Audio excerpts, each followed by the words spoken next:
One of my favorite things about this win is, yeah, you did it shorthanded, but it's how they won this game. It's Absolutely. fighting through the fact that I thought they had a lot of self-inflicted wounds offensively tonight with the turnovers. Some really bad turnovers tonight. And then the missed free throws. You're seeing Sabonis get to the free throw line so many times, he misses 6 free throws. Harrison Barnes missed a few free throws tonight. And you're going, is this what we're going to be talking about after the game? Those type of things, turnovers and missed free throws, can be so deflating for a team. The fact that they could fight through that mentally and stay engaged defensively and win that game because of their defense tells you a lot about where this team is at and how that this team is actually good. Yeah, and it wasn't only that, Deuce. You had guys like, and I know we'll get to individuals, but like Matthew Dellavedova coming in early into this game and then seeing a lot of minutes, and then in that third quarter getting a big steal and going back down on the other end to get Malik Monk an open 3 in transition. And then you had obviously this Cavs defense doubling Domantas Sabonis and them still them figuring out a way to create even when he was getting that double thrown at him. And they figured it out. They made adjustments. And I think that's what makes it. Not only did they make adjustments, they fought through adversity. You talk about the deflating turnovers, the deflating missed free throws. It's just incredible how they kept making those adjustments. I have to stop you real fast because the chat is asking for it. The Kings did win. Arm the laser. Arming the laser! Begin laser ignition! Fire the laser! It doesn't get old. Every time I try not to laugh after, just because I don't want that to be part of it. It doesn't get old. The beam is lit. Driving back from Stockton tonight for the NBA G League game. We got there so early so we could watch the entire Kings game, and the Kings game ended literally minutes before tip-off of the Stockton Kings game at 7. So anyway, driving back to Sacramento on I-5, getting to the downtown area and seeing that beam lit was a pretty nice sight. Yeah, no, and it's crazy that through all the fog and everything else that you could still see it. It's just an incredible beam. It's incredible what it does for this entire city. And I just love that it just hasn't ever seemed like a tacky bit or something you don't want. It literally brings an entire city together. Back to this game. We talk about fighting through the turnovers, fighting through the missed free throws, and playing defense down the stretch. You can't talk about this game without talking about a guy who is playing at an all-star level right now. That's Domantas Sabonis. He started this game 1 of 6, getting double teams left and right, dealing with Allen and Mobley, but it did not deter him. He kept going. He was making sure to spray it out, trying to get it to the three-point shooters. Keegan Murray benefited a lot from that. But Sabonis tonight finishes, Morgan, with 18 points, 18 rebounds, 6 assists. He also had 3 steals and 2 blocks. He did it in 37 minutes. When you need a win and you're shorthanded, you look to your key guys. Domantas Sabonis is like, I'm playing like the best player on this team right now. And he brought it. The numbers were outstanding, but what he did defensively, what he's continued to do defensively. That's it. We've been talking about it for about 3 weeks on the podcast. People have been sleeping on this guy's defense this year. Ooh. He gets this rap that he's not a good defensive player because he's not blocking 3 shots a night. And he does have issues at times, but he is such a good rebounder. He is so good at being vertical. And tonight after the game, the Kings debuted their DPOG, Big Chain, Defensive Player of the Game, and gave it to Sabonis. What stood out to you tonight all around about Domantas Sabonis? Well, besides the photos of him wearing the chain, which were absolutely phenomenal, it just made me feel all the love that's in that locker room right now. You look at what he was doing on the floor. You talk about the way that he contests shots with his verticality, which I know you want to get to the verticality of this entire team, and we will, because it's now so noticeable, you guys. The amount of pride that they take in just keeping those arms up and staying vertical is just fantastic basketball on the defensive end. But then also Sabonis, the way that he knows how to move his hips, the way that he knows how to be a mobile big, be that big presence in the key on the defensive end. I'm not shocked because he is such a high IQ player. It just feels like he is paired up with the right type of coaches, the right basketball-minded coaches that are going to elevate his game and just take him to the next level. One of my favorite stats from tonight. Sabonis had 18 rebounds. Mobley and Allen combined for 15. Ooh. And a huge thing tonight for me was how were the Kings going to handle rebounding the ball? They out-rebounded Cleveland 38-36. They battled. They battled, and I think part of it, too, is that last game, Mike Brown called out his team after the game. It was the most upset we have heard Mike Brown, which caught some of us off guard because part of us were, hey, they battled Milwaukee. It was tough. He has higher standards for this group. I think he believes that this team can be a really, really good team. I think he believes this team is better than maybe we think it can be, and some fans. He has high expectations. He called out their physicality. Tonight, they played physical. Yeah, he called them a glorified pickup basketball defensive team or something along those lines. And him calling them out is always just out of respect and to motivate. It's never to pile on and make people feel worse about themselves or their defense. It's because what he believes in what they're capable of doing. And tonight they showed that they really set the tone, being physical, especially on the defensive end. Well, we mentioned the new chain. The Kings actually posted a video of that new chain, Morgan, that came out, of them actually giving it to Domantas Sabonis after the game. I'll show the video with the sound here. Aww. And we will play that right now. With the sound. Yeah, with the sound, Deuce. I hit unmute. I need you to know I hit unmute. Okay, let's try this again. Let's pretend like that happened. Okay. All right, play it with the sound right now. Hey, fucking Davion, you were great tonight. Deli, you were fucking great defensively tonight. We got something new. We got defensive player of the game, all right? I'm going to let Jordy hand it out because Jordy's the defensive coordinator. Where you at, Jordy? All right, Jordy. Come on right here, Jordy. All right, go ahead, Jordy. Hand this shit out right here, baby.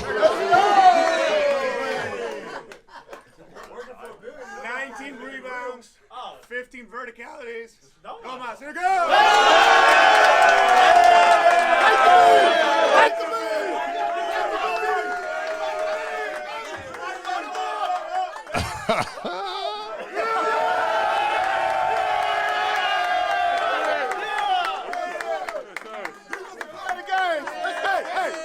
Speech. Jordy, this is for you. Where's Jordy? Jordy, that's for you. Where'd he go? Hell of a job, man. Good job, y'all. Together on three. 1, 2, 3. Together. Okay. Kidding me. All right, I had not seen that yet. I just got chills. I started to feel that. Davion, you're fucking great. Deli, you're fucking great. Give that shit to Sabonis. You guys. And hey, here's something that you just heard Jordy Fernandez, their assistant, say. What? 15 verticalities. Some of you at home go, what the hell made up stat is that? People want to talk about Sabonis and he doesn't block shots. You know what it is in today's league? You don't get credit in this box score right here for verticalities. That's being up straight, contesting the shot without fouling. Sabonis had 15 according to their metrics tonight, and that is a big deal. I showed an example on our stream because truly, you know how hard it is to not even just come down just a little. Many basketball players out there, if you've played at any level, you know how that is. It's hard. It's just an instinct to come down. When you stay disciplined and have the will to keep your arms up, you're sacrificing your face, your body, so many other things. And that's exactly what you're seeing these guys take so much pride in. And I never knew at this level how important that would be for an entire team to buy in to how important staying vertical is. Like you always hear about it. You hear, it's a fundamental thing that people should do in every level of this game.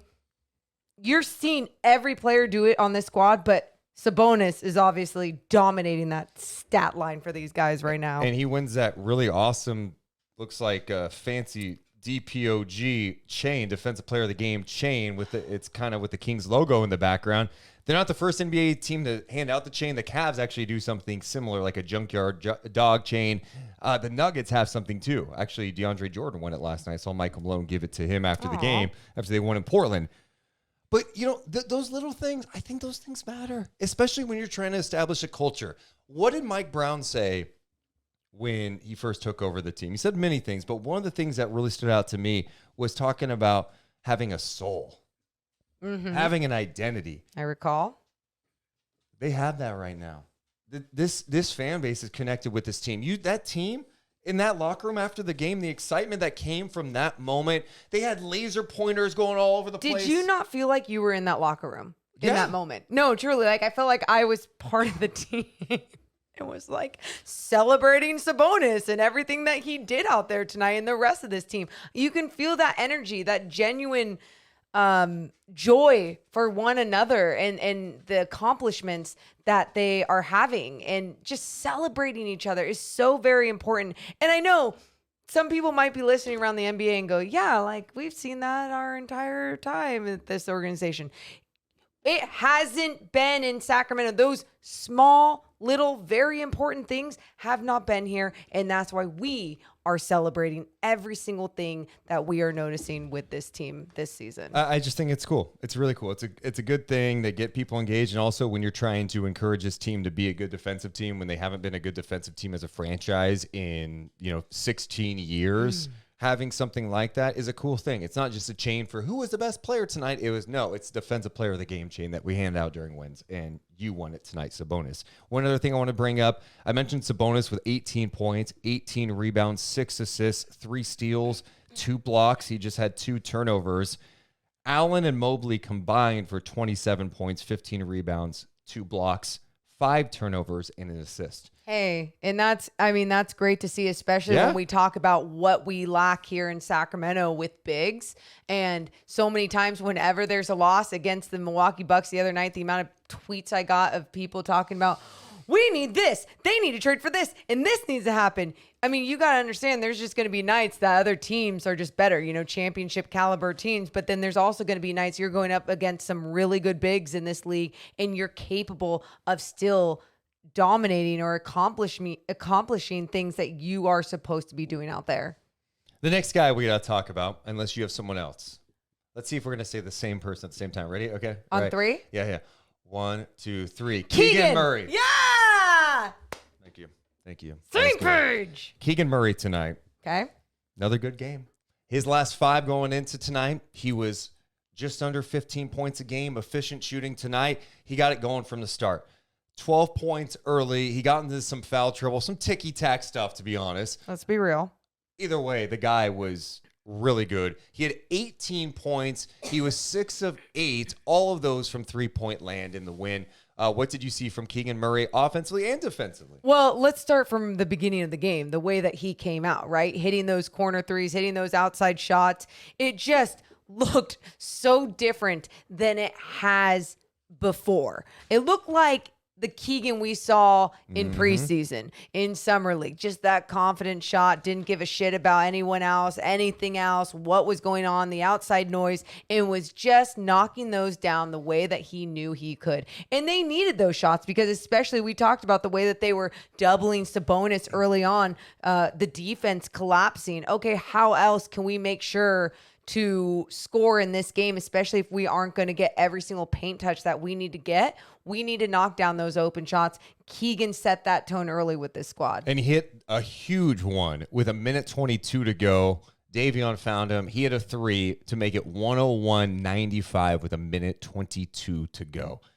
Just such an impressive performance. And yeah, it's what a difference it makes for this team when he's able to give them something, because he went a long time where he was in a funk. And I know people were worried about it, and I'm not criticizing those people, but for him to just stay confident and keep plugging away, now he has strung together 6 good games in a row. Yes. That's something to build on. And for him to be in the game late and he ends up playing 30 minutes It's been a minute since he played that many minutes, so that is really encouraging to me. Yeah, and to step up too on a game that De'Aaron Fox is Yes, out, right? yes. Like being like, okay, well, next man up mentality. He had that. He had 12 points in that first quarter. But then Deuce, you talked about a little bit what he was doing on the defensive end. Not only his verticality, but in that second quarter, he picked up his third foul trying to take that charge, right? And we all question, well, what's a charge these days? Like, what's going on here with some of those calls? It doesn't matter. He's doing a great job of sacrificing his body and just understanding what it's going to take. And he's doing everything he needs to do defensively right now. And I just appreciate, again, another high IQ player on that end of the floor. I think it's pretty simple. When Harrison Barnes has played well this year, the Kings usually win. Dude. And it's not just, oh, he was solid tonight. Harrison Barnes, 20 points tonight, Morgan. He was 5 of 9 shooting. He hit 3 of 6 from downtown. And I know he missed some free throws. He ends up still 7 of 10. Yeah. And again, I felt like late, there were times where the Kings just needed a bucket. They gave HB the ball. He was aggressive with taking it to the hoop and drawing a foul. That's it. It's his ability to be aggressive in big moments and not chaotic either, because sometimes that can come into play. We saw times tonight. I was ready if this team had lost, talking about all the stagnant moments on the offensive end, all the ISO moments on the offensive end, all the times that they weren't getting the paint touches that they needed to get the offense moving. And those are frustrating at times, but then there's so many other times where they can rely on Harrison Barnes to just be that guy, be under control, be aggressive, get to the rack, get to the free throw line. And we've seen it before, especially with him. It's not easy when you start missing some free throws. He picked it back up, finished off his free throw strong. I was just so happy with another solid performance from Harrison Barnes. We should talk about that guy you just mentioned and Davion Mitchell. Mitchell, who got the start tonight, and last year when he started, he was putting up some big numbers, end of season, whatever. But the cool thing about Davion is he's still bringing it defensively. He gets in the guys, and he's one of the guys that sets the tone. You talk about the communication. It is also the extra efforts. It's also just trying to keep your man in front of you, right, making him more uncomfortable, making life a little more challenging. And I thought the Kings did a hell of a job tonight on Darius Garland. I didn't feel like Garland got anything easy. He ends up 7 of 17. He did have 19 points. He had 6 assists, but he also had 6 turnovers. The Kings as a team had 11 steals, including 3 from Sabonis, Herter, and Dellavedova. So Davion did his thing. Then Dellavedova, who hasn't been playing, but the steady veteran, 15, nearly 16 minutes tonight. He had some nice defensive plays on Garland. And Garland beat him a few times because Darius Garland's an all-star level player. He made the team last year. But I thought Delly did a hell of a job to come in there and give them something tonight. He was denying him. You know how annoying that is when you're getting denied by the energy guy? It's the worst thing in the world. It can be so deflating at times. And that's exactly what Delly was doing to Garland. And Garland was trying to make sure he could get some sort of switch at times to hunt out Kevin Herter or whoever else he wanted to hunt out so he wouldn't have the annoying guys on him. And that's when you're playing some good defense from the guards, Davion Mitchell and Matthew Dellavedova as well.